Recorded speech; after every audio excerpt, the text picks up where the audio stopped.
Hello, my name is Julie, and today I'm going to be touring you through my 2025 reader spreadsheet template. So if you're unfamiliar, I have been making my own reader spreadsheet since the end of 2019, and I have revamped it every year. And since 2023, I have been selling my template on Etsy. So I'm making this video so if you want to make your own reader spreadsheet, you can get some ideas, or if you want to buy this reader spreadsheet, you can do that down below and help support me. This has just gone live, so hopefully there are not any bugs in it. I have worked really hard to find any. It's mostly just been massaging previous years. There have been a couple things that I've added here and there, including the much demanded over the years page. At the very moment that I am filming this, right now the sea green color is available, and I am planning on releasing a couple more colors. In the past, I've done a pink and purple palette, a sunset color palette, and a neutral color palette. But yeah, without further ado, let's just take a tour of the spreadsheet. So here's our landing page. This is the instructions. I just have a bunch of information about how to use the spreadsheet, what's different from previous years. I like having a lot of caveats and explanations of things just so people understand what's going on.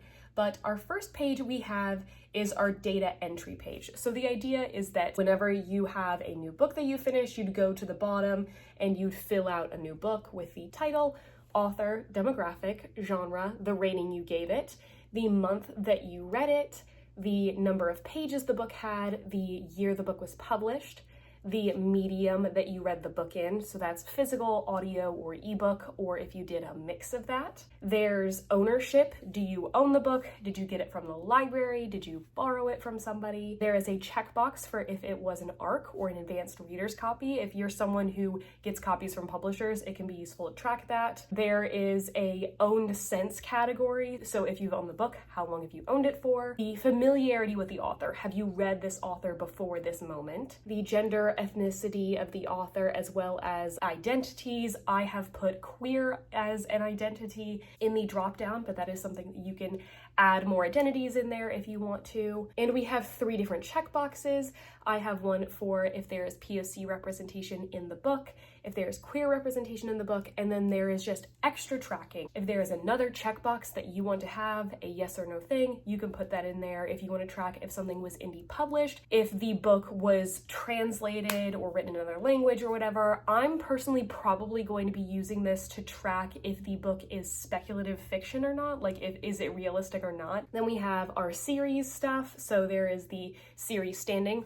Where in a series is it? Isn't it a series at all? We have the name of the series, which if you are not reading the series, you'll just leave it blank. If you are caught up on the series or not, then if you're continuing on in the series or plan to, there is will continue, may continue, and DNF series.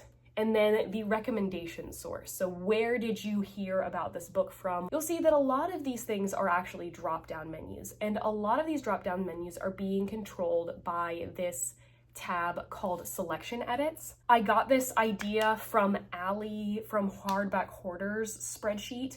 It makes customizing a spreadsheet so much easier. Definitely go check out Allie's spreadsheet because she does some awesome stuff. If you didn't read any poetry, but you wanted to add a different genre that's not on here, you can delete as many as you want and add as many as you want. The spreadsheet is currently built out to add 1 more, so you could delete as many as you want.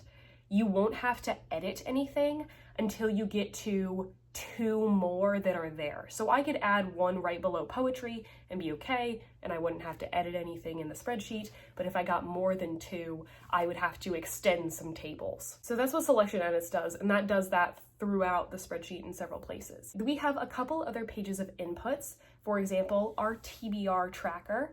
I am a person who strictly reads via TBR, and so I found it really useful to write down what they are. So in this category, you write down what book you want to read in that month, and if you would like to, you can track why you want to read that book. Are you reading it for a book club? Are you reading it for a reading challenge that you have going on? Or if you're just reading it for fun, you don't have to put anything down. So for example, I did not read a book called Sam in January. So I put Sam, it's going to say, no, you didn't read it. However, if I had wanted to read In Cold Blood in January, but I ended up reading it in February, it's going to say that you read it, but you read it in a later month. That repeats for all of the 12 months. And we also have 3 different reading challenges that you can track. So these can be extended, but right now we have 2 12-space reading challenges and 1 20-space challenge. And these work the exact same way. They are just not tied to any month. It will count as many spaces as you have prompts as the total number of prompts for the challenge. You will write what book you want to read for that challenge, and it'll tell you if you've read the book or not. And then we have our books hauled and books unhauled page. So this is for you to track all of the books that you acquire in 2025 and all the books that you get rid of within 2025. So right here in the hauled section, you're going to track the title, author, demographic, genre, medium, the year published, the month you acquired it, where you acquired it from. If you see any little red triangles, that's because I just simply copied this data over from 2024 and some of the formatting is not the same. But in the acquisition method, some of the options I have: indie bookstore, big bookstore, non-book retailer, that's like if you bought a book from like Target or something like that, secondhand, if you got it from a secondhand bookstore or from a little free library or something like that, personal gift from a publisher, if somebody sent you something, a book box or subscriptions, you can see how often you're actually using your subscriptions, and then Amazon, Boo, and other. This was added from last year. You can check off if the books that you're getting are ARCs. I made that distinction because not every book you're going to get from a publisher is an ARC. I do get finished copies. And then the read status of the book. So that is going to be put in manually. This does not check if you've read the book or not, because you might read the book in March and then acquire it later in the year. The options here are unread, you have not read the book yet, read before acquiring, read since acquiring, or an additional copy if you bought a book that you already owned. And then you can put in what month you read the book in. There's not applicable for if you haven't read the book yet. You can put in the price that you paid for the book and the retail price of the book, and from there you can compare how much you are spending on your collection versus how much the collection is actually worth. Then we have a similar section for books unhauled.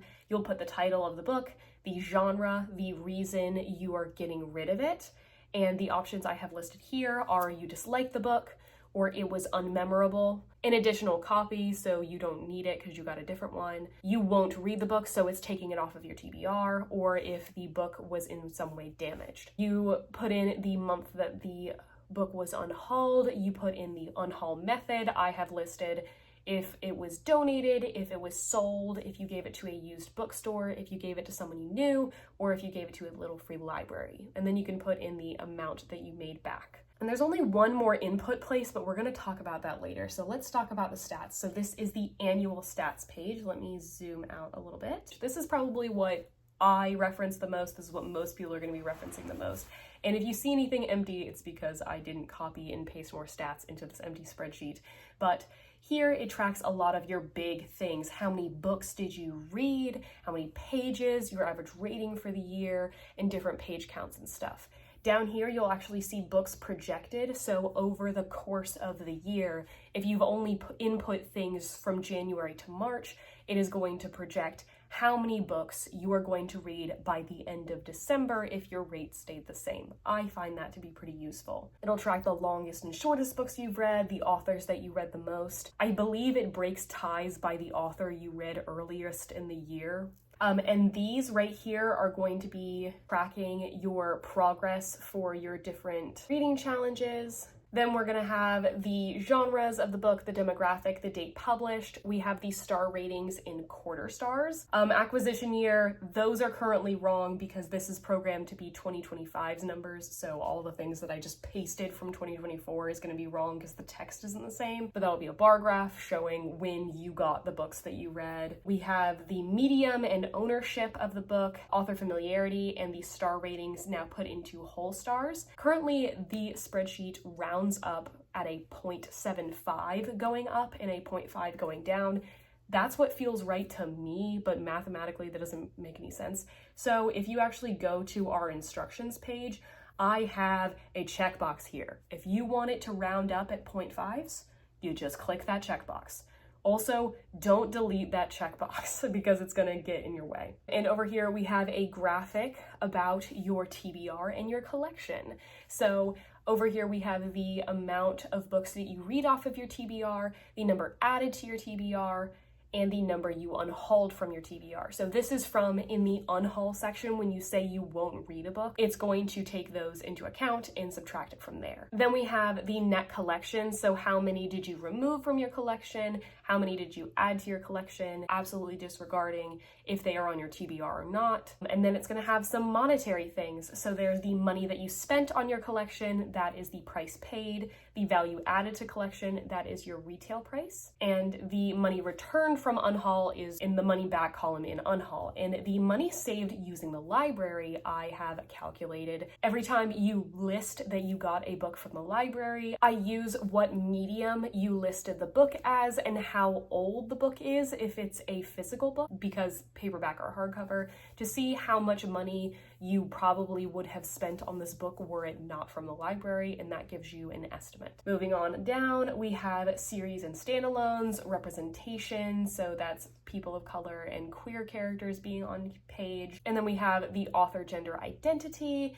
as well as the books read per page range, the pages read per page range, and the publication date by decades and blocks. I had that requested by some people. And the last couple of things on here, we have the ownership by medium and the medium by ownership. So you can see, are you getting through the audiobooks that you owned, or are you mainly using your library for physical books and not audio, or whatever? You can see I really don't read ebooks.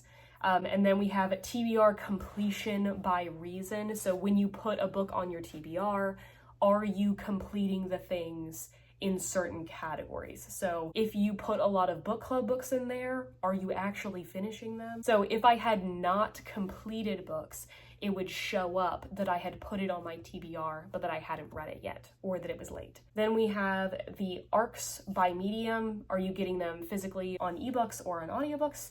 And your ARCs compared to all the other books that you read in the year.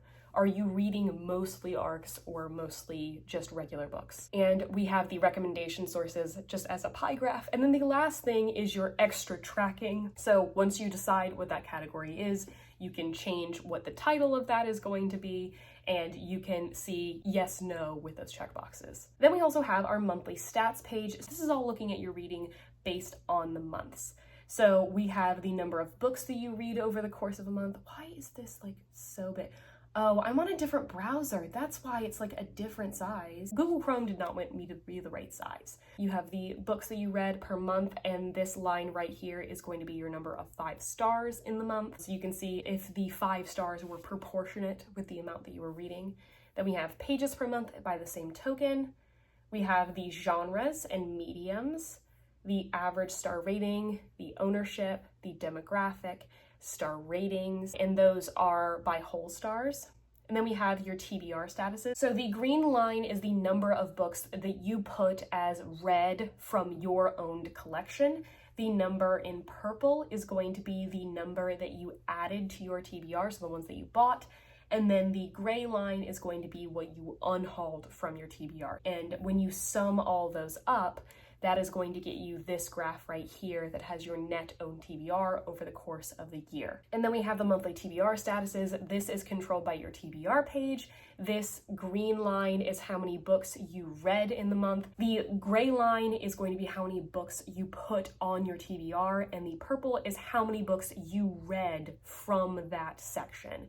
So if you read everything off of your TBR, the purple line and the gray line are going to be the same. The purple line is never going to be more than the gray. Then we have a category about genres. This just gives you a bunch of different things to look at for the genre itself. So this is the exact same graph as from before, and this is that graph put into adult or YA, which are going to be your most popular demographics usually.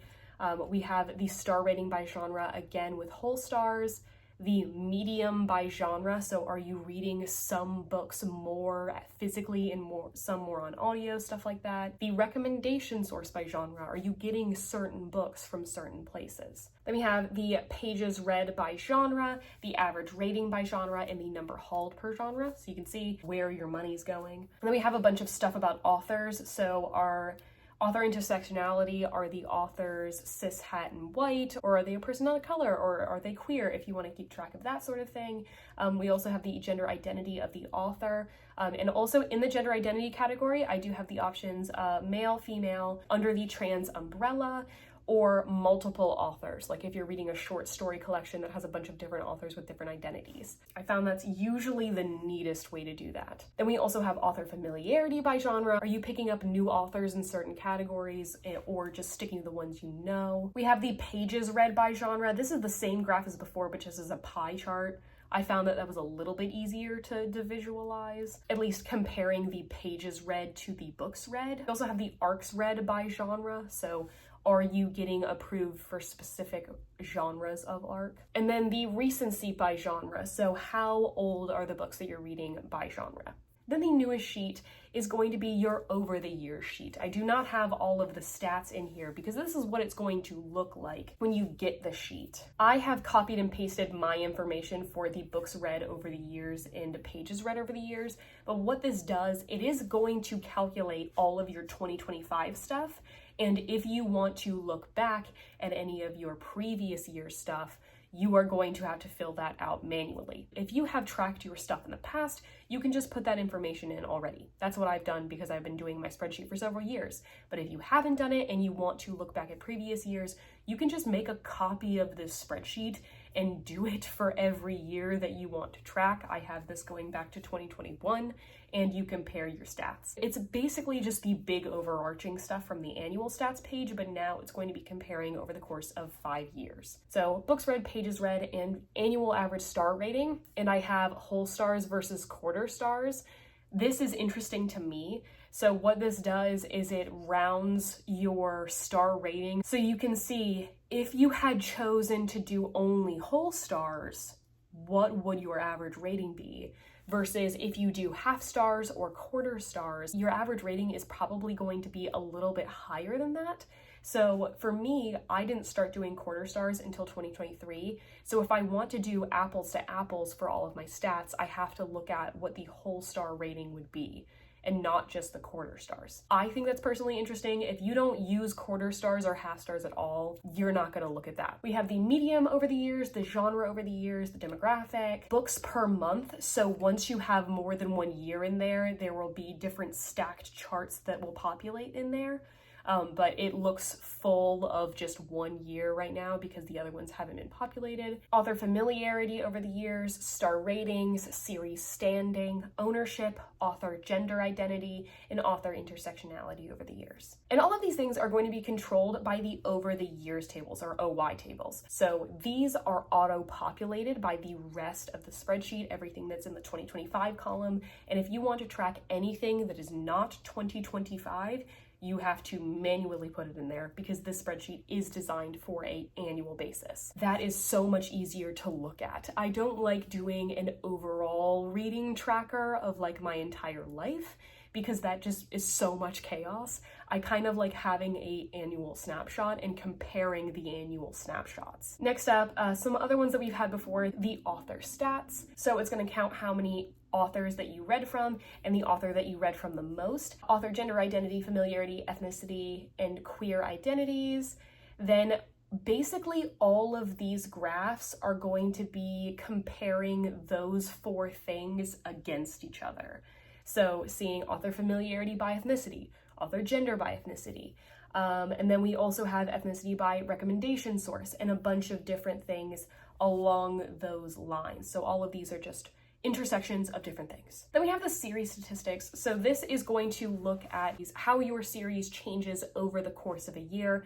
It's not going to account for if you like DNF a series that you didn't read in the year. It's only going to track the things that you actually read from this year. But you should be able to see a general idea of your net progress of series. So you can see how many unique series you read from in the year, the series that you read from the most by number of books, a graph about the series standings, if you're caught up in the series, if you're planning on continuing, the genres of each of these books, and it is going to count it by unique book, not unique series. And then we have, this is going to track over the course of the year, how are you doing in your net series? Are you doing a net positive and you're increasing the number of series you're in the middle in? Or are you finishing a series and DNFing them and decreasing the number of series you're in the middle of? Then we have first books in series, looking at the genres if you're caught up and if you're continuing in it. And then for sequels, assuming that you're probably going to continue in a book that you read the sequel of, we've got the genre, and then if you're caught up, and then conclusions by genre. You're already caught up. We also have your collection stats. So this looks short, it's way longer than this. This is going to be looking at a bunch of stats for your books, but only the books that you marked as owned and hauled. It's also going to take into account the books that you unhauled. So anything that you marked as being part of your collection, it's going to look at things on a net basis, like a lot of the stuff in the spreadsheet. Owned books read, number of books hauled, number of books unhauled, the net TBR and the net owned collection, all of that are stats we've seen before. We have the owned books read by medium, owned books read by genre. You can see if that's any different from how you're generally reading. Then we have read versus hauled, and breaking it down into mediums, and then the owned books read by month. I have broken this up into two different categories. The light color is the number of books that you owned, that you read, and the darker color is the number of those that you hauled this year. Then we have the owned physical books, so you can see your net physical TBR as you're reading more than you're hauling or less, the number you read by genre and the number you hauled by genre, and that's going to repeat for ebooks and audiobooks. I don't buy ebooks, so that's empty, but in audiobooks you'll see stuff. I don't have anything pasted into the hauled and unhauled nearly as much, but you have the hauled books by medium, the hauled books by genre, read status of the hauled book, have you read them or not, and right now all of them are unread, where you got the books from, the money spent on the collection, which I currently have it at 0, what months you hauled the books, if the books are ARCs, which none of them are right now. Okay, I pasted some unhauled data in there, so let's see what this is gonna look like. Now this is all populated. So I didn't paste all the books I hauled, I just pasted all the books I unhauled. Hauled versus unhauled in your physical collection, the unhaul, where you unhauled books over the months and whether you gave them away or you got them back for money if you sold them, the genres of the books that you're unhauling, why you're unhauling them, where they were unhauled to, and then the physical hauled versus unhauled. And I do have this mostly done by physical because you can't really unhaul an audiobook or an ebook. Then the last thing you're probably going to be looking at is the monthly graphics page. So this is what I put into my monthly wrap-up videos, and this is for you if you want to do shareable graphics. You can just do a screenshot of these. So we have this horizontal one, which will just give you all the information of the month. It'll tell you the books read, pages read, average rating, number of 5 stars, average page count, average pages per day, what you read from your TBR if you unhauled it, and your net TBR shelf at the time, the star ratings, the genres you read, the series standing, the mediums, and what I changed from last year. Instead of demographics, I do have author familiarity. That is because I am going to be using the author familiarity more than I am the demographics, but if you would like to change that and do that yourself, be my guest. And then there is also a more Instagram story friendly size of a smaller version of those stats. And that repeats itself for all the different months of the year. And the last couple things I have here, they're the tables. This controls everything in the spreadsheet. So unless you want to do a lot of edits with the spreadsheet, you should not have to change anything here. So yeah, that is my reader spreadsheet. I hoped that this helped you get some inspiration for what you wanted to use in your reader spreadsheet, or helped give you a tour if you wanted to use this one yourself. This is something that I actually use myself. I have massaged this to be something that is tailored to myself, and I just wanted to help people who want to do a more in-depth look at their reading as well. So I would love to know how you all track your stats. Do you have your own reader spreadsheet, or are you a person who uses one of the popular reading websites for that? If you would like to buy the spreadsheet for yourself, you can find it at my Etsy for $5. It helps me with pocket change for books, so I really appreciate everybody who supported me through that and has found some use out of this, because this has been a true labor of love that I already kind of do for myself that I wanted to share with other people. Thank you so much for watching. If you'd like to find me anywhere, you can find me at the links in the description, and you could also subscribe if you want to see more of my videos. And as always, I'll see you in the next one.